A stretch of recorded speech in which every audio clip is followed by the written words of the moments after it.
पीसे जाते इक्षु दंड, बहती रस की धरा अखंड। जब फूल पिरोए जाते हैं उसे हम गले लगाते हैं। जिस फूल ने सुई का मार नहीं सहा वो कभी माला नहीं बनता। भगवान भी उसको कैसे स्वीकार करते हैं, इसे फेंक दीजिए चरण में ले। लेकिन जो फूल कष्ट झेला, सुई का मार सहा भाई साहब, भगवान उसके सामने सर झुकाते हैं, ले माला पहना दो। कितना महिमा है।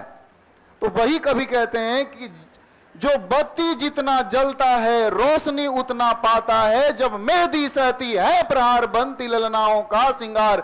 जब पीसे जाते इक्षु दंड, बहती रस की धरा अखंड। जब फूल पिरोए जाते हैं उसे हम गले लगाते हैं। आगे कहते हैं वसुधा का नेता कौन हुआ, इस धरती का नेता कौन हुआ, भूखंड विजेता कौन हुआ, यतुलित यश क्रेता कौन हुआ, यह धर्म प्रणेता कौन हुआ, जो विधनों में रहकर काम किया, जो एक पल न आराम किया। हमेशा मतलब तो यही है ना भाई साहब कि परिस्थितियां आपको महान बनाना चाहती है और आप कामचोर बनना चाहते हैं। जितना परिस्थितियां विपरीत आती हैं इसका मतलब है कि अगर आप उसको झेल गए तो आप कुछ महान बनने वाले हैं?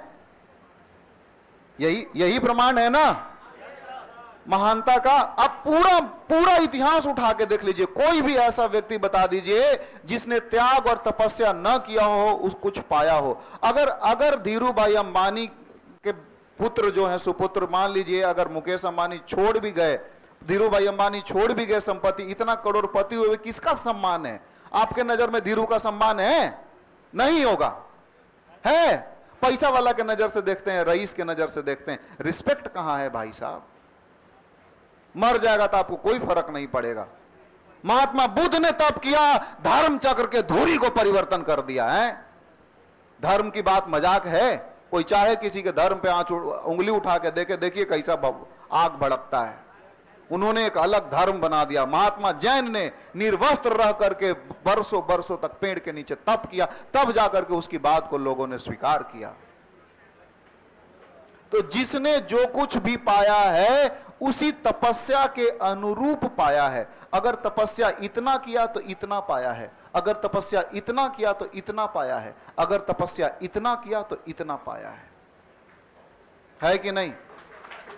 और आप पाने जा रहे हैं कुछ पद और तपस्या करने से पहले ही घबराते हैं।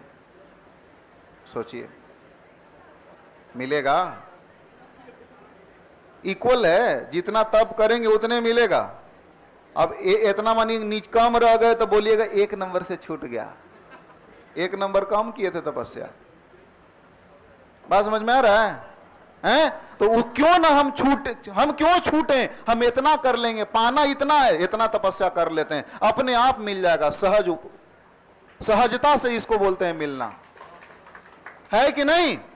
तो फिर इसीलिए तो कहने वाले ने इन्हीं सब से निष्कर्ष निकाल करके कहा है, क्या कहा है कि if you aim for 10 mile, if your target is 10 mile, if you want to achieve 10 mile, aim for the 20 miles.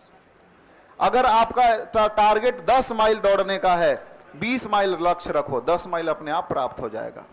और अगर आपका भाई साहब, अगर आपको दौड़ में हम कहें सबके साथ है, मजाक नहीं, आपको कह दिया जाए कि सुबह 7 बजे से लेके शाम के 7 बजे तक क्लास होगी और सभी बच्चे क्लास में उपस्थित रहें, समझ रहे हैं बात को? उसके बाद आप 12 बजे तक तो ऊफ नहीं करिएगा, 7, 5, 12, 5 घंटा आप लोग ऊफ नहीं करिएगा। समझ में आया? कम से कम बता रहे हैं। लेकिन आपको कहा जाए कि 7 से 9 क्लास होगी, तभी आप ऊफ करिएगा, उसमें 12 बजे करिएगा और इसमें कितना बजे? 8:30 बजे ऊफ करिएगा। मतलब क्या है कि आपका शरीर नहीं थकता है, आपका दिमाग मान लेता है कि हमको समय से पहले हार जाना है। जिन बच्चों के साथ ऐसा मेंटालिटी है वो बच्चे कभी भी अपना लक्ष्य पूरा नहीं कर पाते हैं, वो समय से पहले हार जाते हैं। इस टेंडेंसी को बदल लीजिए। ये मैं साइकोलॉजी बता रहा हूं, मेरी खुद की अनुभव, पढ़ी हुई बात कह रहा हूं, अनुभव की हुई बात कह रहा हूं। जिन बच्चों का ऐसा साइकोलॉजी है उन बच्चों के साथ मैं बता रहा हूं अपने लक्ष्य से पहले हिम्मत तोड़ने वाले हैं। इसको चेंज करना पड़ेगा आपको। You all have to change, this is havoc for all of you. ये क्या है? एक हैवॉक है आप सबके ऊपर। बात समझे? ये टेंडेंसी है आपका कि आपका माइंड हारता। आपके शरीर में थोड़ी इतना हट्टा मोटा तगड़ा आदमी है और थक जाए, ऐसा हो ही नहीं सकता है। ये आपका दिमाग क्या है ना, एक्सक्यूज दे देता है आपको ना, ऐसा कर। You have to change this. अगर आपको कहा गया कि हां 10 किलोमीटर दौड़ना है और आपका माइंड 8 किलोमीटर के बाद थक जाएगा अपने आप, वैसे ही इंसान के साथ होता है। और अगर आपको कहा जाए, वही इंसान को मैं बोल रहा हूं, अगर आपको कहा जाए कि 40 किलोमीटर दौड़ना है तो 20 किलोमीटर बाद थकेगा। 10 किलोमीटर तो अपने आप हासिल हो गया। थकेगा जरूर वो, लेकिन मंजिल से पहले ही थक जाएगा, क्योंकि उसकी आदत पड़ी हुई है मंजिल से पहले थकने की।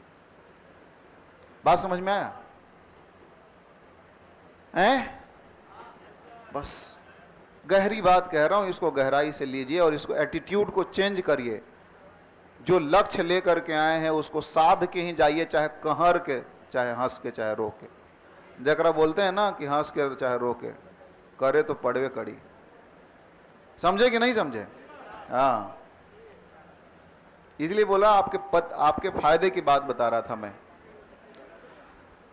नारायण नारायण। बताने से पहले एग्जाम्पल दे दी ताकि आपको समझ में। वो पंक्ति इसलिए सुनाया था कि ये बात कहना था। देखिए यहां